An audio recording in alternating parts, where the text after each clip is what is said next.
terkait masalah tugas dan tanggung jawab selaku kepengawasan tenaga kerja. Terima kasih. Perkenalkan, nama saya Pak Rasmulius. Saya adalah pegawai pengawas ketenagakerjaan. Karena memang saya berada di wilayah Kabupaten Landak sejak tahun 2012 berdasarkan SK Menteri nomor 596 tahun 2012 yang menunjuk bahwa saya selaku pengawas di sini. Nah, jadi ada sekian banyak perusahaan, ya tidak semuanya yang sudah melaksanakan ketentuan tersebut. Ya, saya terus terang saja selaku pengawas saya memberikan apresiasi kepada Sampurna Agro. Ya, Sampurna Agro Group yang ada di Kabupaten Landak ini betul-betul mereka sangat respect dengan hal ini. Dan hampir semua alatnya sudah dilakukan pengujian, Pak. Ya, baik dia alat berat, baik dia traktor maupun dump truck. PT Hilton Duta Lestari juga salah satu perusahaan yang taat. Ya. Kemudian PT Citra Niaga Perkasa, Temila Agro Abadi, kemudian PT Cemaro Lestari yang merupakan anak perusahaan dari Bumi Raya Utama juga cukup baik ya, mereka sangat respect dan sangat sangat terbuka, welcome ya dengan ketentuan sebagaimana yang tadi saya katakan. Dan beberapa perusahaan-perusahaan lain juga sudah melakukan ya saya tidak hafal ya semuanya ya. Cuma yang sementara data yang ada dengan saya ya seperti itu ya. Oleh sebab itu perusahaan-perusahaan yang lain yang tidak saya sebutkan, mari mulai saat ini kita berbenah, kita ciptakan suasana K3, kita ikuti aturannya sesungguhnya, karena memang ada sanksinya Pak ya. Sanksinya ada di Undang-Undang Nomor 1 tahun 197 pasal 15. Di sana dikatakan ya ada pidananya di situ di pasal 15 itu. Kemudian di Peraturan Menteri Nomor 8 tahun 2020 itu di pasal 185 jelas di situ ada sanksinya. Begitu.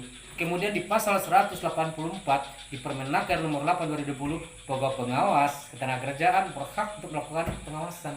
Mungkin sementara mereka tahu ya. Tidak disuratin, mereka sudah tahu ya, aturan itu sudah tahu, karena di perusahaan itu ada namanya HSE ya, Health Safe Environment, atau ada di situ orang sustainability.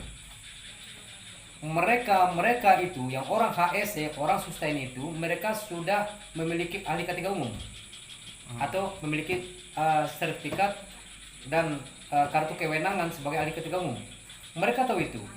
Mereka berhak untuk menyampaikan kepada pimpinannya, pemilik perusahaan, atasannya, yang ada di kebun, di pabrik, atau yang ada di RO atau di HO. Begini, mereka harus punya program K3 melalui P2 K3, Panitia Pembina Keselamatan Kesehatan Kerja. Nah, para petugas, para HSE itu tadi yang sudah mendapatkan surat penunjukan dari Kementerian Ketenagakerjaan Republik Indonesia wajib menyampaikan itu. Jangan nunggu dikasih nota pemeriksaan 1 dan 2. Jangan perlu di BAP. Itu yang maunya kita ya, sehingga nanti ketika kita datang kaget ya. Nah oleh sebab itu dimohon untuk kesadarannya untuk melaksanakan K3. Jangan sistem paksa, jangan panggil di kantor terus menerus. Begitu ya, kita sadar sebagai warga negara Indonesia, taat aturan, taat hukum, taat regulasi. Jikalau pengusaha terutama yang di Landa ini, pemilik perusahaan atau yang bertanggung jawab langsung dengan pengurusan K3 ya, mari kita sebagai warga negara Indonesia yang baik melaksanakan ketentuan itu. Jikalau kita mencintai bangsa Indonesia yang ini, bangsa Indonesia yang kita bagian dari bangsa ini, mari kita untuk melakukan itu, melaksanakan itu, seperti itu. Ini yang mau saya sampaikan. Baik, apakah setiap ada yang beroperator itu wajib memiliki lisensi? Oh iya, di peraturan ini bro ya. Sebelumnya ada namanya Peraturan Menteri Nomor 9 tahun 2010. Ya, bunyinya apa? Di situ ya bahwa operator wajib memiliki lisensi CEO. Nah, sekarang itu sudah dicabut, diganti di Peraturan Menteri Nomor 8 tahun 2020. di pasal 41 42. Hmm. Jelasnya di situ bahwa setiap operator itu ya wajib memiliki lisensi SIO ya, dengan kualifikasi ya, kemampuan yang ada ya kan, minimal ya SMP Pak, pendidikan SMP itu yang diatur di situ ya, minimal SMP atau sederajat dan terus ke atas itu pendidikan minimal ya kan, diwajib. Nah bagaimana kalau operatornya apa namanya, kalau pemilik operator alat berat, operator dump truck, operator apa namanya, operator traktor tidak memiliki lisensi, jelas di situ tidak boleh mempersembahkan alat. Nah, sama apalagi ya namanya alat berat harganya 1-2 miliar. Kan lucu udah punya lisensi. Ya. Lucu. Dump truck harganya baru mungkin 400 juta ke atas. Ya kan? Lucu. Nggak ada yang harga itu yang puluhan juta, nggak ada. Jadi mungkin Itu wajib, Pak. harapan kepada pihak perusahaan yang mewajibkan bagi operator untuk memiliki lisensi. Mungkin apa harapan dari pihak pengawas? Nah, harapan saya mulai Juni ya, mulai 1 Juni sampai seterusnya, mulai sekarang berbenah diri di ketiganya ya.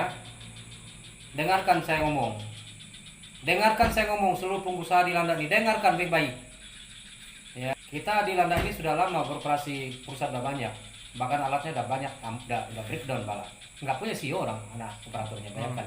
Saking terus. Nah, jadi mulai 1 Juni 2024 wajib segera harus hubungi saya bagaimana cara buat CEO, bagaimana cara untuk mekanisme untuk uji. Nanti kita akan berikan pengarahan.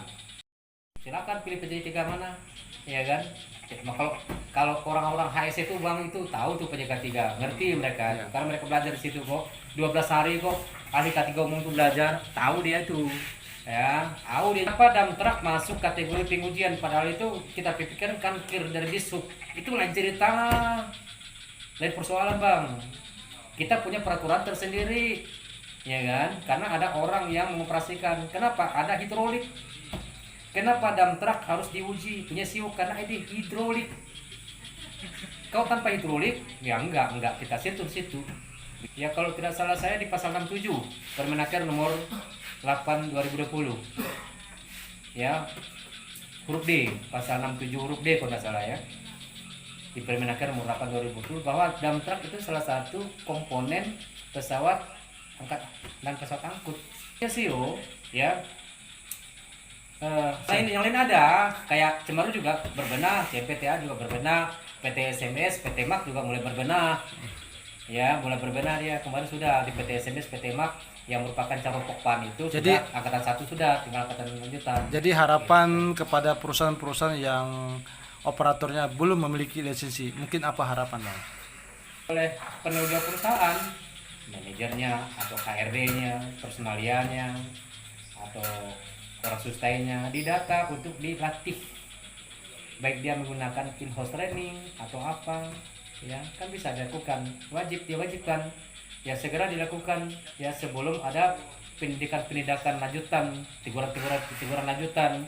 Yuk mulai kita sekarang untuk welcome lah begitu ya.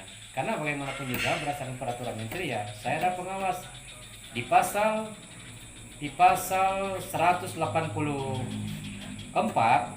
Permenaker nomor 8 tahun 2020 bahwa peraturan ini diawasi oleh pengawas tenaga kerjaan yang begitu kita. Mungkin ada apa yang harus dilakukan oleh pengawas bang? Ya tadi saya bilang ya kan, pengusaha itu